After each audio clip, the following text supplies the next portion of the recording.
Hi everyone, I'm Sue Stacy, and I'm here today talking with Lisa Agogliati, and she is a pedagogista at the National Child Research Center in Washington, D.C.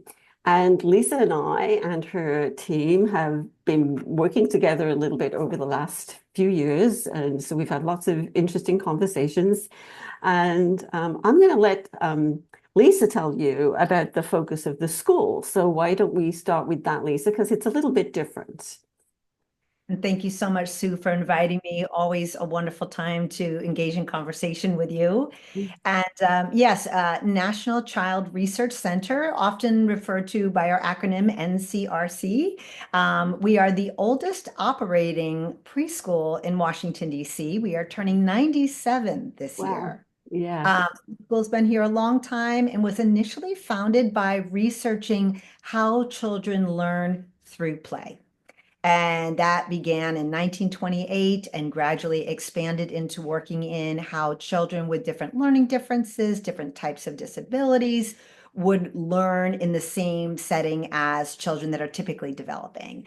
And then that has only grown and grown into more. It carries now still that strong pillar of inclusion. It also includes a pillar of diversity, equity, and community as part of our learning environment. And certainly, all of our teachers, we are practitioners of emergent curriculum and a play-based environment. So all of that has, that is the view into a child and a family's experience here, that they move in and out all of those pillars in their Won- experience. Wonderful. And quite Reggio inspired. You are, sort of in dialogue with Reggio Emilia. Absolutely. And Yeah. so we lean in. We've had teachers come to us with all different backgrounds, teachers from a Reggio inspired school, teachers from Montessori school, all different backgrounds. And Mm. we're able to kind of let them bring those gifts, bring those Mm. strengths that they have. And at the same time, really lean into what does it look like to be practitioners Yeah. of emerging curriculum and how can we grow in our own journey during our time here as faculty. Mm. Wonderful. Almost 100 years. That's I amazing. know Yeah, it's going to be a that's big incredible. Incredible. So it's unusual to have a pedagogista on site in North America. They are very much entrenched in Reggio schools in Italy, but not so much here. I mean, we hear about pedagogical leaders I can speak for Canada, very few of them across the country. There are some provinces who've managed to get pedagogical leaders, at least working part-time in their centers. But it's an unusual thing. I think I can probably say across North America, Canada, and the US, to have a pedagogista. So can you tell us a bit about your role, and what it involves? Sure. I have been here now 16 years, and that began as a role of an educator, which I am still in the classroom. I'm not ready to leave that experience yet.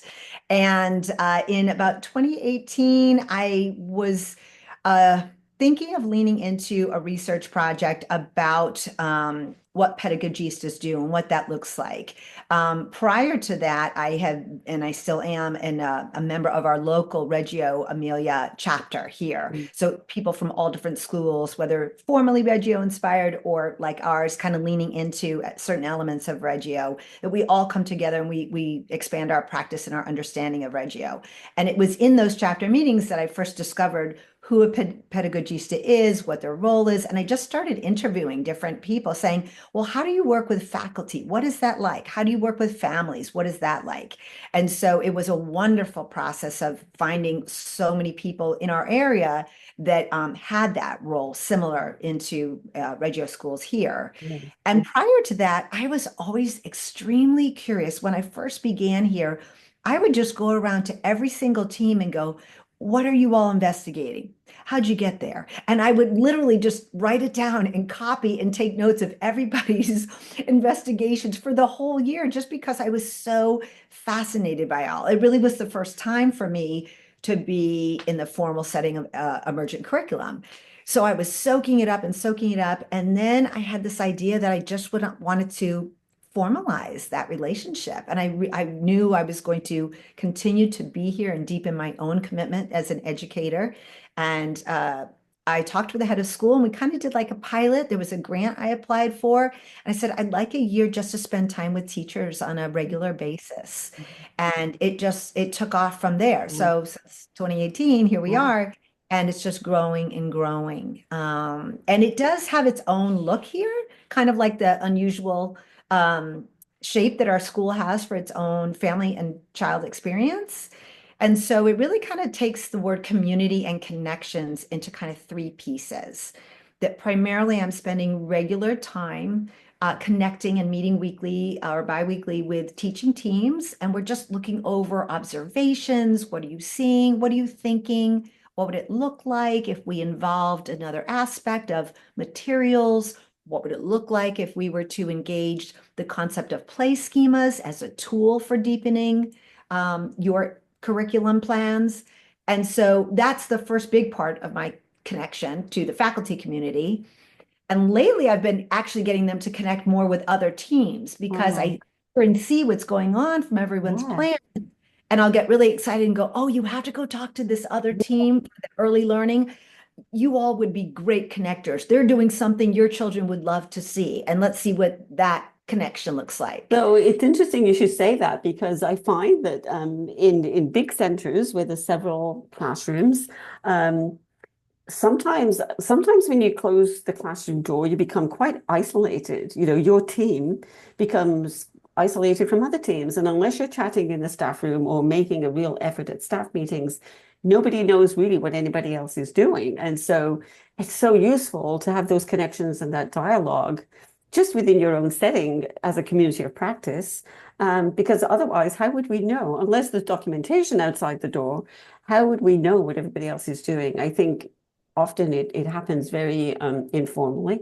You know, one team knows what the other is doing because they chat about it over lunch or they chat about it Right. in the playground or something like that. Yes. So it's wonderful to have somebody to facilitate that and to connect people. And you That's sound like you sound like you're coming from a stance, especially at the beginning when you were describing your beginnings with this role. It sounds like you were coming from a stance of pure curiosity.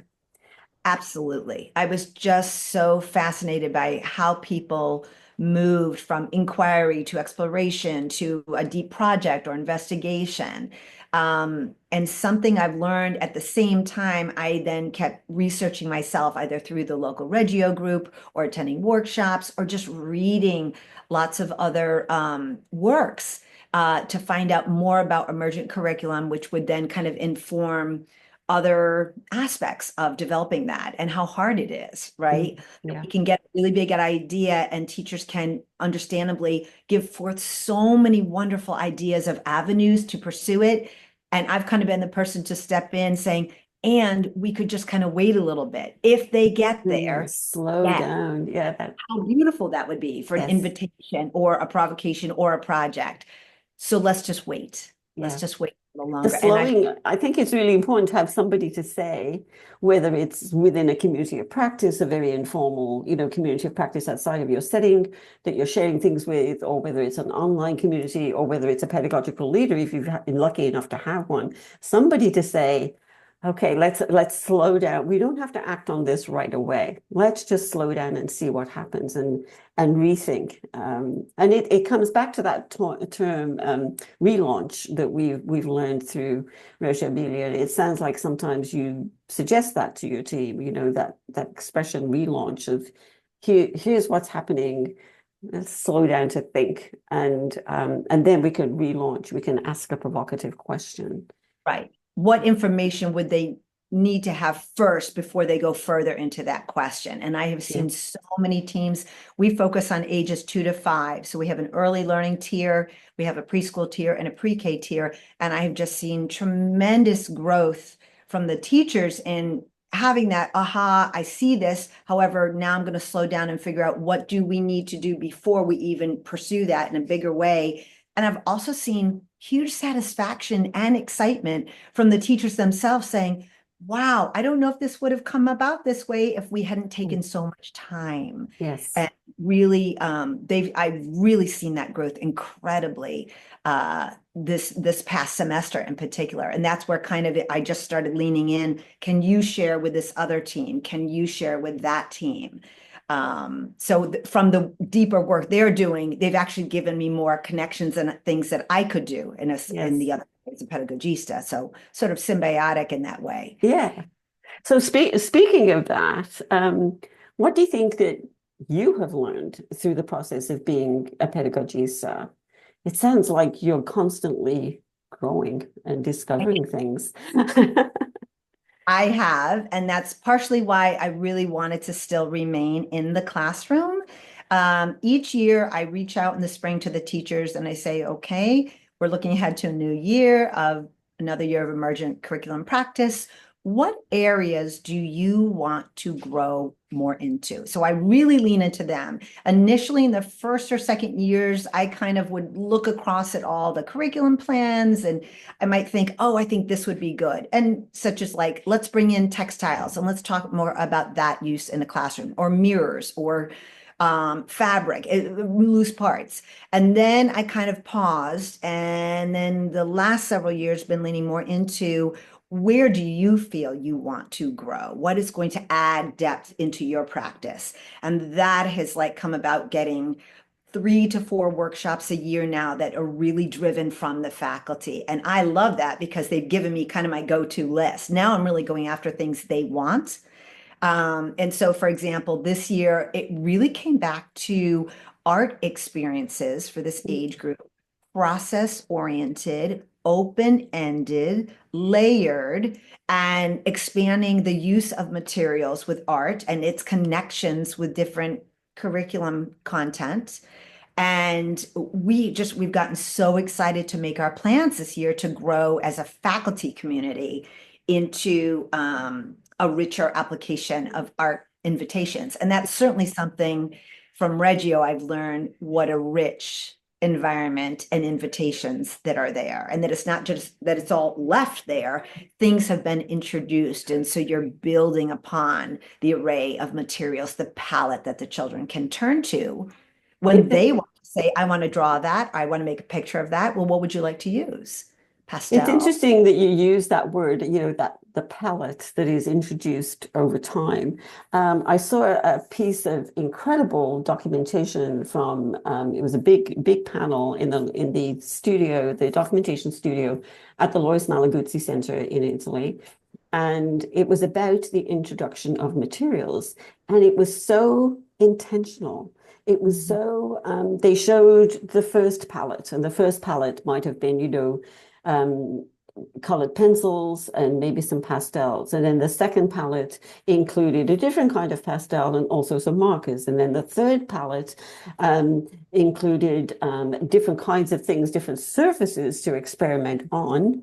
But those three palettes were introduced with great thought, great intentionality, and actually documented. I thought it was brilliant to actually document that process of how you introduce materials because you want plentiful materials, but not all at once. And Right. so documentation must be a part of your practice there. Um, you must be using it in many different ways, I imagine. Yes, I would say primarily I know from the teachers, the teaching teams, they're using, certainly their video and their photographs to return to for reflection. Lots of different formats for taking notes and being engaged with children. Certainly the recording of stories and writing down because we get so many of the children's thoughts through that. And last year, actually, one of the requests was to talk about documentation. Last year, the teachers asked for conversations about loose parts, conversations about documentation, in which we leaned upon your pedagogical documentation resource, Sue. And then the third one was managing multiple interests, which is often one that we include at least every other year because we still find ourselves, how do we manage it all? How do we feel like we can take time, put something on pause? Can we return to it? Of course you can. There's so oftentimes, even as a teacher right now, we just had a beautiful idea that just kind of bubbled up in the classroom, taking notes furiously. And I put it on the wall and I said to the team, we're going to just remember it. It's just going to sit there for a while. I don't want to forget any of the details from this moment. I said, we don't have to go to it right now. I said, but I think at some point, we're going to go back to that. Me And too. so letting teachers know, like, just because it was really rich and you thought it was all there and going to take you into a direction and it doesn't mean we just kind of drop it. Yeah. Let's just hold on to it. There could be a connection you discover later that actually brings you all the way back. And with pictures or your words to say to the children, do you remember when we were talking about this? And we were looking how this moves or its colors or whatever the conversation was. We're going to come back to thinking about it again. I mean, how beautiful to return, To relaunch, revisit, to right? revisit, Exactly. relaunch, yeah. And you have your reflective wall, has been Yes. featured in one of my books, and I Yes. love that. I show that photograph to people quite often because there's a little bit of everything on that. It's raw documentation, and there's a little bit of everything there. There's a little bit of stuff from the children. There's the things from the adults. There's handwritten scribbles and post-it notes and photographs and questions. And it's so rich. It's so rich to have that on the wall to react to and to think about and revisit, as you say. But it's kind of, to me, that kind of wall looks like a holding place. Mm. It holds in mind what's been happening. I love that. And Yeah. we want to be able to hold it all because we don't know when the children are going to reconnect themselves, sometimes without even realizing that reconnection exists, that it actually does. And so that's on us to bring back that memory, to bring back that dialogue, bring back that photograph, if at all possible. Especially now when we encounter like a holiday break. I think as pedagogista, oftentimes over the years, really leaning into thinking with the teams, if we did not have this big 2 week break coming up, where would you be naturally leaning into next week? And feeling like they can value and honor that thinking as opposed to thinking, well, we should just wrap it up because we feel like the year technically is Yes. wrapping up, not Yeah. the school year, or Yeah. it just feels like because we have a big break, we should Yeah. wrap up. And I quote you often saying, so are the children done or are you done? That's a good question. That's a great We question. just got to lean back into it. And oftentimes, yeah, there are times when we're done. There's times when they're not done. I've even had a child once ask me, are we done yet looking at, bridges or whatever? I'd say, that is such a good question. Do you feel like you're done? And they Yeah. say, yeah. Yeah. And we've said, okay, how Yeah. more direct can we get, Yeah. right? And then, So, the documentation is there, and you might have it photographed like an archive. yeah. And these things bubble up again, time after time. I don't know how many times I've seen children over the years, different groups of children, become really engaged with similar things like birds. Children looking out of windows seem to be really attracted to birds and their behaviors. And we've done all these inquiries over the years from different perspectives because of different groups of children. It's really interesting for children to look back at archives and see what other children have done or what they, to be able to say to them, I remember this kid that we had last year, and he said something like that, what you just said. He said something like that. Let's see what he said.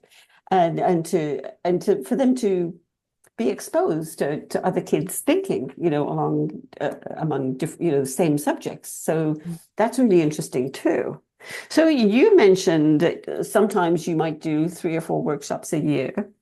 So as a pedagogista, do you provide those workshops? Do you provide for that professional learning, or do you do some of it and you organize other parts of it in different ways?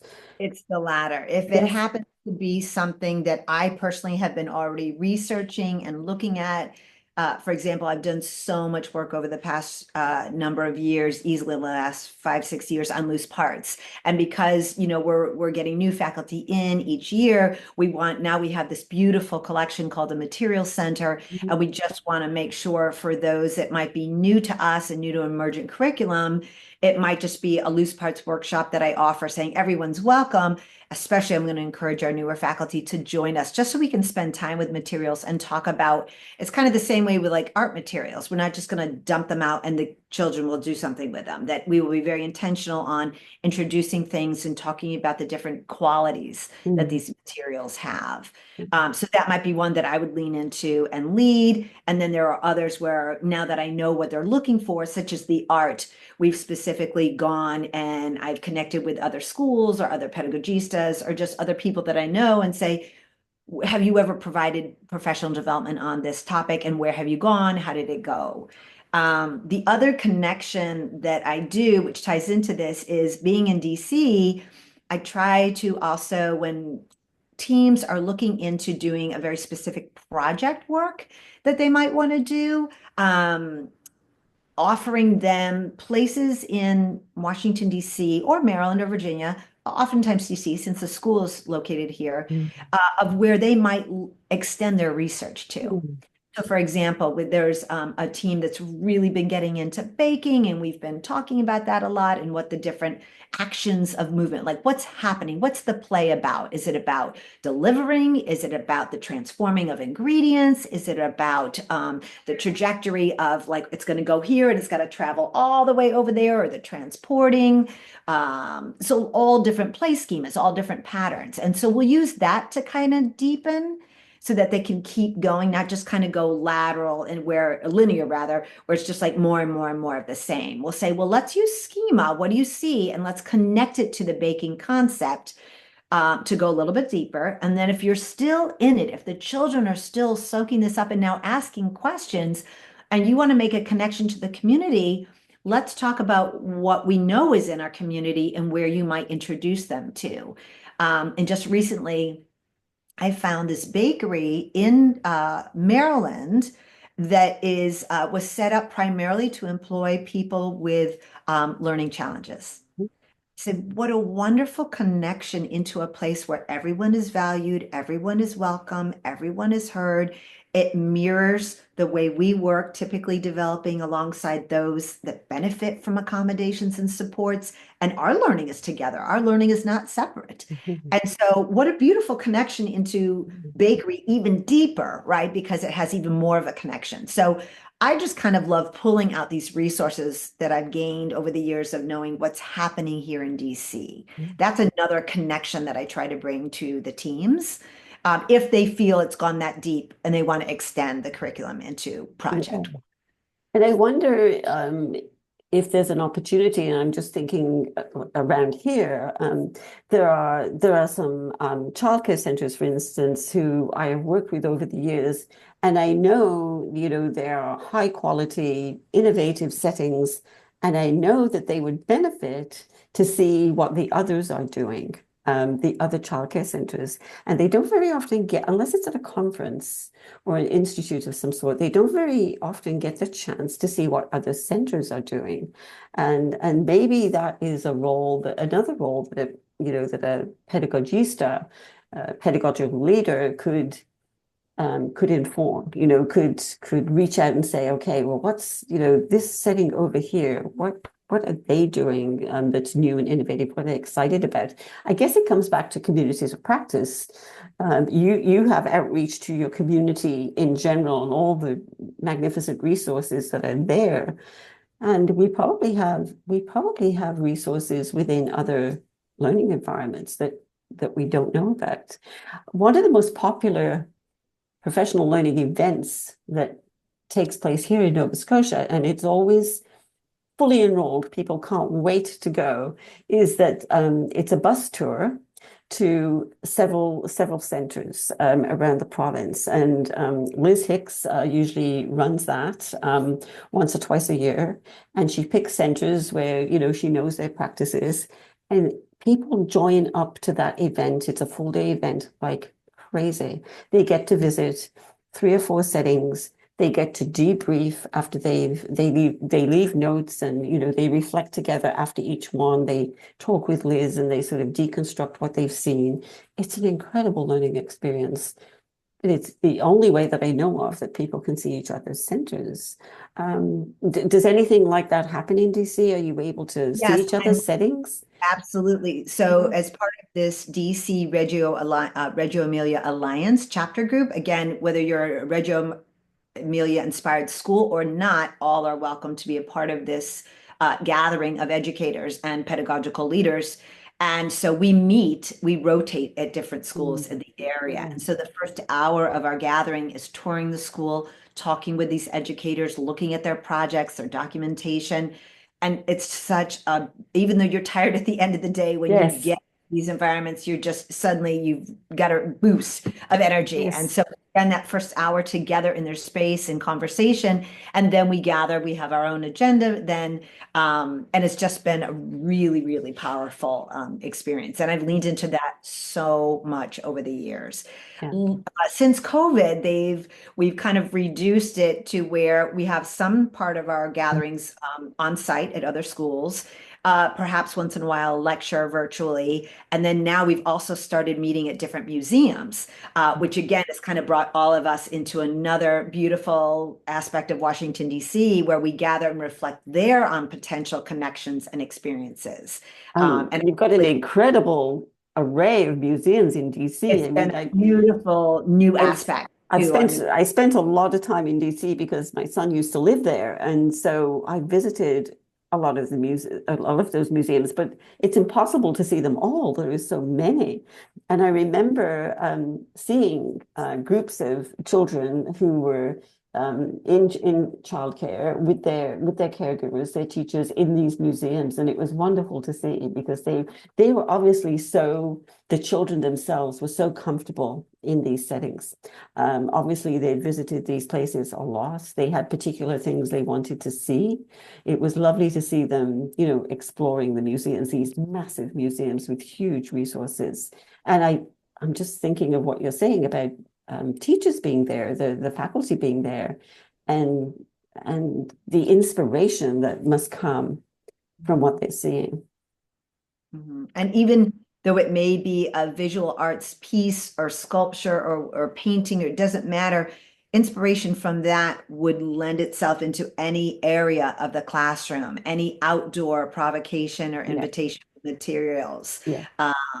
So I like that it may start as one thing that's framed as an art experience, and then on our end, it's really, well, how far can this stretch and make connections into other play areas that children are going to go to? Yeah, Um, it kind of sort of opens things up, mhm. opens things up so you're seeing things through, thinking about things through many different lenses. Right. You mentioned that your time with teams, when we first started chatting, that your time with teams, how that is spent. And that was one of my questions that I wanted to ask you is, um, for you in your setting as a pedagogist, what does a meeting with teams typically look like? How does that sort of play out?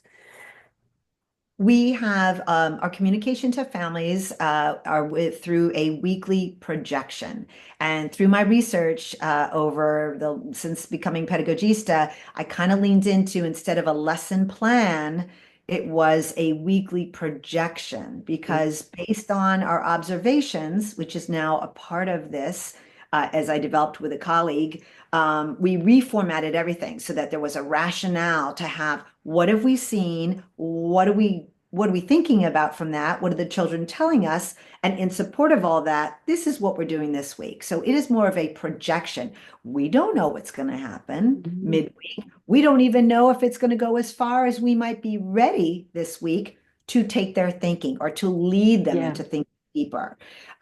So because that is now shared on a weekly basis with families, I have access to that. So every week I'm reading. So I'm knowing, like, what were your observations? How has it led you into here? What are the materials you're offering? What's the literature you're using?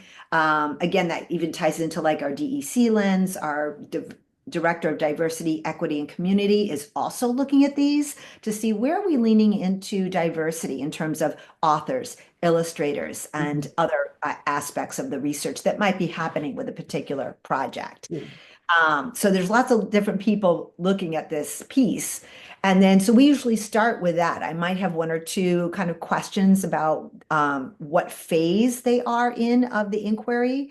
We're kind of leaning into that this year, about thinking, discerning between the first phase of maybe different inquiries, and when you kind of gain traction with something with your children, and they're ready to go a little bit further with some specific invitations or questions, you kind of shift into what we're sort of calling an exploration phase. And then now we're trying to discern it does it formally then even go further into like a project phase or a deeper investigation phase. And so we're kind of piloting it as teaching teams about how can we discern each little phase? What makes an inquiry different from a project? What Mhm. makes exploration different from a general inquiry? How are they fluid? You know, if the inquiry doesn't take or goes in another direction, we just return to a different inquiry. Mhm. So that's usually the first part is leaning into that conversation. And then I might have some questions about what they're seeing now and how much they want to utilize it, or is it like simmering and saving? Mhm. And then often part of our conversation from the past, I would say 4 years has been from my own action research here at school, which has been on play schemas and the use of play schemas as a tool, as I know you have mentioned before in your work. It is an available tool for educators to deepen emergent curriculum. And so we might look into that, saying, well, what are those actions that you're seeing? And how can you use a specific action to make a new connection to this topic that the children are clearly talking about? Um, so we go into all of that, and then it's usually wrapping up with like, what materials do you need? Do you have enough from the librarian here? Or I might think of several books that I'm saying, do you know this book? Do you know this book? Okay, I have that. Let me lend it to you. Do you know where the other loose parts are in the school? We have big loose parts now, big building loose parts. What else do you feel you might need? So we kind of brainstorm on that last part. And then usually we just, connect off and on, or I'll stop by, I'll take a look at the documentation in the hallway. My dream would be to have more time to actually sneak in and just be around when their children are Mhm. playing with all the hard work I know they've put in to curating the environment or curating an outdoor experience as well. And so I'm trying to do that once in a while. I'll say, well, let me be the documentarian. You fully get engaged with your children. I'll do the photos or I'll do the videos. So I kind of have a reason to be there. And then I can Wonderful. even more. So, And then it's, you're like a fly on the wall. You're just sort of oh, watching it unfold. That's a beautiful thing to be able to do. And absolutely. you were mentioning, you sort of emphasize that word action. And there's been a lot of thought lately about verbs, using verbs to describe how children are working and playing and being in the classroom. The use of verbs has become very strong lately in documentation and in our conversations rather than, talking about things, using nouns. We're talking more these days about verbs, about the doing, and being more descriptive in that way. I think that's really helpful. Do you find, sorry, No, go ahead. do you find that in these conversations, there are all these things simmering, and there's always lots of things, simmering in any early years classroom, lots going on. Do you find that you are all together in dialogue able to develop research questions? Do research questions come out of these conversations sometimes? Um, for the faculty themselves as a research question, or Yes, yeah, I think yeah, more so they're looking to value and pull out more of the children's right, questions yeah. honor. It's interesting. Last year during documentation for our further work in that, um, we went through looking at the difference between forms of documentation and what shifts it into pedagogical Mm. documentation, which I feel oftentimes would be the first step to allowing teachers to honor and value their own questions. And so there was a beautiful team that had done these self-portraits and yet had had all these connections about what they do with families. And it had just been expanding over the weeks. And we were just chatting, and one of the team members says, and you know what we noticed after that we didn't expect? That they suddenly started to do this in the classroom, and then they did this with another person. Then we were hearing all these things. And I said, if you write that down and that is added onto your documentation, it now contains a piece of pedagogical documentation because you're saying what you thought was going to happen, what you were surprised about, what the results were then and how it kept on informing the investigation. I mean, And so it's for the I teacher. think, It's yeah, for right? the teacher, for the faculty. It's action research. It's you know, like any in a more formal science. I think of action research as a more informal science, a more, you know, researching action. But any scientist has a question, a hypothesis. This is what we think is happening or might be happening, and let's watch and let's experiment and let's explore and see more, and let's, you know, add something else to the environment and see what happens. You know, that's slowing down, going through the cycle of inquiry. But then, you know, unexpected things happen with any piece of research. And so you're left with questions. And I think those questions can become research questions for faculty, because we can, if we have questions, I'm always saying to student teachers, if we have questions, if we're not sure, that's a great thing, because we can pursue those questions in the classroom. We can be watching and we can be trying to find out. And anything we document becomes pedagogical because we're learning from it. We're trying to find answers to our questions as well as the children's questions. So it becomes a collaboration. So I don't know if you've probably seen this book, The Role of the Pedagogista. Yes, I have. Oh my. So it took me a long time. If I had to start and stop a little bit. yes, so me too. So I had to sort of read a chapter, pause and think and try to absorb. It's very complex, very Yes. dense, very thought-provoking. And so I found my mind going off from the ideas in this book or the experiences that they're describing in Reggio Emilia. I found my mind going off in all sorts of directions. So I had to keep pausing to Uh, think about what they've been saying. Much of what you've said today has sort of reflected many of the things that are in here. You know, the idea of slowing down, of asking questions about, you know, the pedagogista asking questions, offering supports of many different types, including supports in the way that we're thinking. That can be a huge support too. But I just have a quote here from that book, from a pedagogista. She said, this is, I think it was Paola Cagliari. She said, I enjoy most and would never give up the meetings where together with teachers, you dwell on the documentation, you try to understand what happened, and you think of what to do. You consider the documents you have, the materials you have, the documentation you've collected, and you start from there, because when you write, you are already trying to create a synthesis. mm, And I love that idea of when we write about, you said that you have many different ways of taking notes. And I think that writing of notes is so important. Because from those notes, when you're trying to document, you are creating a synthesis.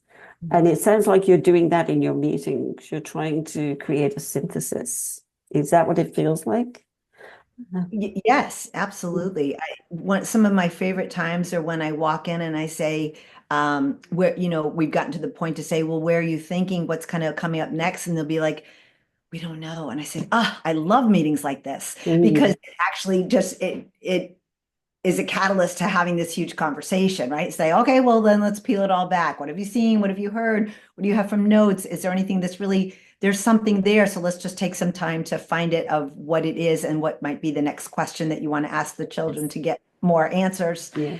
I love those meetings just as much as I love a meeting when I'll go in and they'll go, oh my gosh, you wouldn't believe what just happened. I say, tell me, or we want to show you this, or look at this. And I love all of those. And I think leaning into the work has just deepened incredibly, Sue, the last 2.5 years here. And even in particular, this fall, we were just having a faculty meeting, and I was mentioning to the teacher saying, your projections and what you are doing this fall has a very different feel. And it's really about the pace that you have taken on and you have valued the pace. And I would say 2.5 years ago, when we would I might be inviting people to slow down a little bit more. Sometimes teams felt like, well, then the parents will wonder, what are we doing? Because I don't know and I don't have the answer yet. And I learned from a good year of that feeling back and forth. Like teachers wanted to slow down, but sometimes not feeling like family would understand the value and the intentionality. Like it's actually harder when you slow down because we have Yeah. a bigger lens now. I said, you know what? I said, then I need to make more connections with families because I do understand. And there is great intention and there is huge value when you are doing this. So that leaned into kind of the third piece of my work, which is connections with families now. And so doing a family workshop on loose parts, doing a parent conversation about what does emergent curriculum practice look like at NCRC. We just did one, a family workshop this fall on play schemas, Mhm. where we actually had our families come. We played for a little bit with loose parts, and then we just separated on the playground and did like a little semicircle, still in view of the children playing. Went through about eight common play schemas, and then it turned out a few of the children popped on over to show mom or dad, what they had. And so I kind of stepped in, and of course they knew me as well, and the child would tell me some information, and then they'd, pop on back, and I'd say, "What schema do you think we just Mhm. saw?" And the way they described or they were showing you or doing something with that object. And then we went back and joined 30 minutes later, and I said, "Okay, let's see what we can find." And I just loved that. So I'm kind of leaning into making more connections like that for our families, because in turn, I'm speaking about this is the work of the faculty every single day. And so when our families can understand it more, I feel like they can actually even appreciate more what this experience will look like in this setting of NCRC. It's so important to be able to articulate to families why we do what we do and how we do what we do, um, to give families, to bring families into that way of thinking, a way of seeing play, maybe differently from what they experience in their schools, in their education experience. And I think for educators and pedagogical leaders, all of us have to be able to articulate that, and not just articulate it, but show it through the types of experiences you're describing or through documentation that goes home. To be able to show it in action is critically important. It's one of the big roles of a pedagogista and the pedagogical leaders. So, Lisa, we're never going to have enough time to talk about this. I say this to all of our guests. We don't have enough time. Um, but what I do is I tend to take notes as people are sharing their thoughts, and with the idea of revisiting some of them. We could spend a whole half hour talking about just arts as a language and the way you've delved into that. And so that would be another conversation, which would be great. So I Lovely. want to thank you for being here, for giving your time and for sharing all of this. I know people will learn from you. So thank you, Lisa. And Thank you we'll so talk much. again for sure. All right. Okay, thank Be you. well. So I'm going to stop recording.